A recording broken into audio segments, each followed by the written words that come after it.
দেশজুড়ে সংবাদে আপনাদের সবাইকে আমন্ত্রণ জানাচ্ছি আমি তানজির রহমান। শুরুতেই থাকছে সংবাদ। বাংলাদেশের সঙ্গে কাজ করা নিয়ে যে বার্তা দিল যুক্তরাষ্ট্র।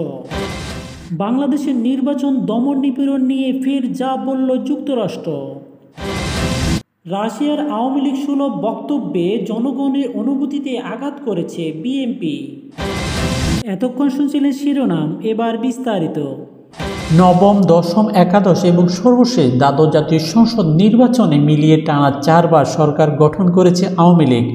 আর ভোট ব্যবস্থা, গণতন্ত্র নিয়ে নানা প্রশ্নের মধ্য দিয়ে পঞ্চমবারের মতো প্রধানমন্ত্রী হলেন বঙ্গবন্ধু কন্যা শেখ হাসিনা। অভ্যন্তরীণ ও বৈদেশিক নানা চ্যালেঞ্জ মোকাবেলা করে এবারের নির্বাচনে একক সংখ্যাগরিষ্ঠতা অর্জন করেছে আওয়ামী লীগ। এরই মধ্যে মন্ত্রিসভা গঠন করেছে এবং সরকারকে অভিবাদন জানিয়েছে বন্ধু রাষ্ট্রগুলো। অন্যদিকে বিএনপি সহ সরকার বিরোধী অন্য দলগুলোর দাবি ভোট বর্জন জনগণ সাড়া দিয়েছে। গণতন্ত্র ভোটাধিকার প্রতিষ্ঠার দাবিতে ফের আন্দোলনে নামবে জনগণ তাদের ডাকে সাড়া দিয়ে সরকার বিরোধী আন্দোলন করবে বলে মনে করছে তারা।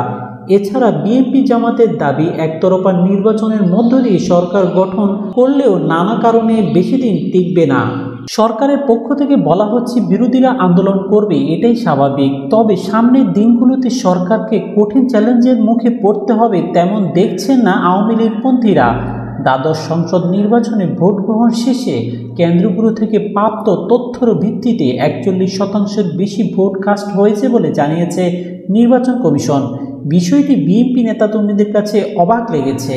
তারা প্রশ্ন তুলেছে, প্রথম 7 ঘন্টায় যেখানে 5 থেকে 15% ভোট পড়েছে, সেখানে শেষ 1 ঘন্টায় এত ভোট পড়ল কী করে?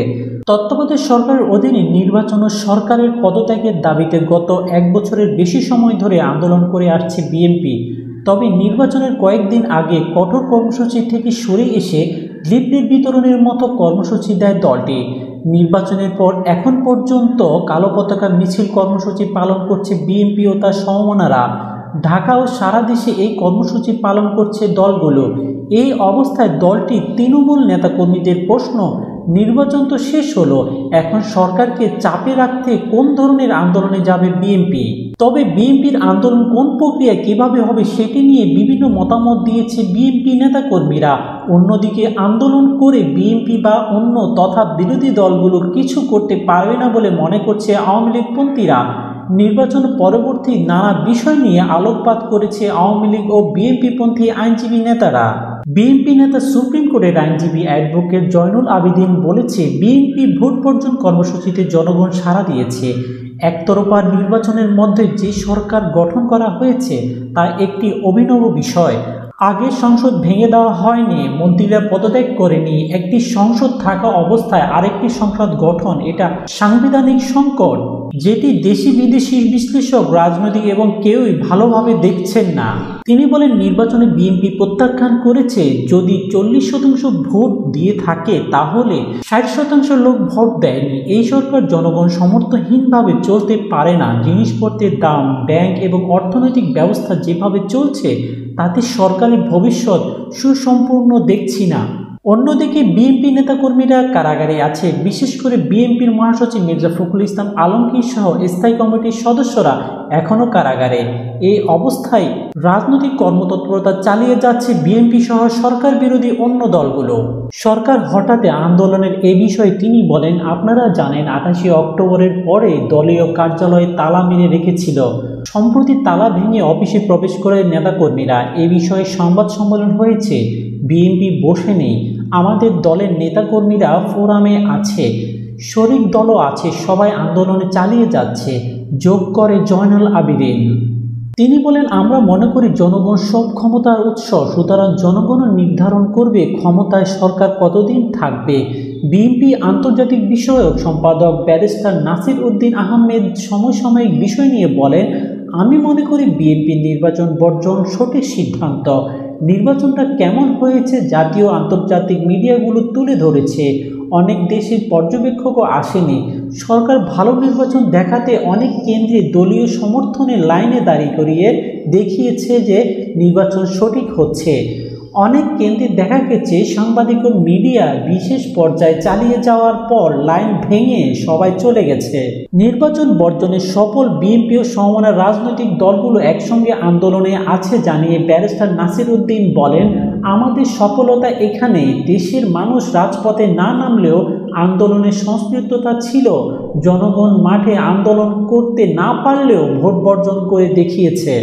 বিএনপির আন্তর্জাতিক বিষয় সম্পাদক বলেন, আওয়ামী লীগ নিঃসন্দেহে একটি বড় রাজনৈতিক দল। আগেও তারা ক্ষমতায় ছিল। স্বাধীনতার পরবর্তীতে 1996 সাল থেকে 2001 সালে পর্যন্ত ছিল। প্রসঙ্গত কারণে তাদের তো কিছু সমর্থন আছে। সেই সঙ্গে রাষ্ট্রীয়ভাবে বিভিন্ন সুবিধাভোগী শ্রেণী তৈরি করা হয়েছে। তারা সরকারকে বিভিন্নভাবে সমর্থন দিচ্ছে। বিরোধী দলগুলোর দমন নিপীড়নে তাদের বুক একটুও কাঁপবে না। নিজেদের বাঁচাতে সরকার ক্ষমতায় আঁকড়ে ধরছে উল্লেখ করে তিনি বলেন, এই সরকার ক্ষমতায় না থাকতে পারলে নিজেরাই বিপদে পড়বে। তাই তারা নিজেদের বাঁচাতে, আওয়ামী লীগ বাঁচাতে ক্ষমতায় আঁকড়ে ধরেছে। আমাদের নেতাকর্মীরা মোটেও হতাশ না। দলের সিনিয়র নেতাকর্মীরা, নীতি নির্ধারকরা যারা আছে সবাই আন্দোলনের সম্পৃক্ততা ছিল, আছে এবং থাকবে। আলোচনা ঠিক ও পরবর্তী করণীয় নিয়ে সিদ্ধান্ত নেওয়া হবে, এটাই হলো বাস্তবতা। আওয়ামী লীগের আইন বিষয়ক সম্পাদক অ্যাডভোকেট কাজী মোহাম্মদ নজিবুল্লাহ হিরো বলেন, ভোট কেমন হয়েছে দেশের জনগণ দেখেছে।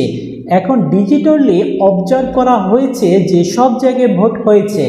ভোট প্রতিযোগিতা হয়েছে বলে 64 জন স্বতন্ত্র প্রার্থী জয় হয়েছে।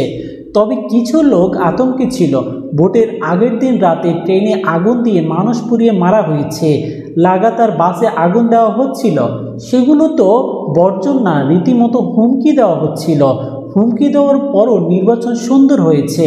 তিনি বলেন, বিএনপি রাজনীতি বিদেশি নির্ভর। বিদেশি প্রভুদের ইশারায় আন্দোলন করে তারা। যখন প্রভুরা নিষ্ক্রিয় হয়ে পড়ে তখন তারা নিষ্ক্রিয় হয়।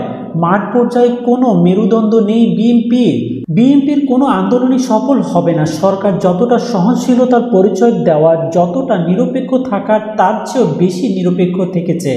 তত্ত্বাবধায়ক সরকার এতটা নিরপেক্ষ দেখায়নি। এবার সরকার গঠন করা হয়েছে। সরকার হটাও আন্দোলনের বিরোধী শক্তি আগামীতে টিকে থাকবে।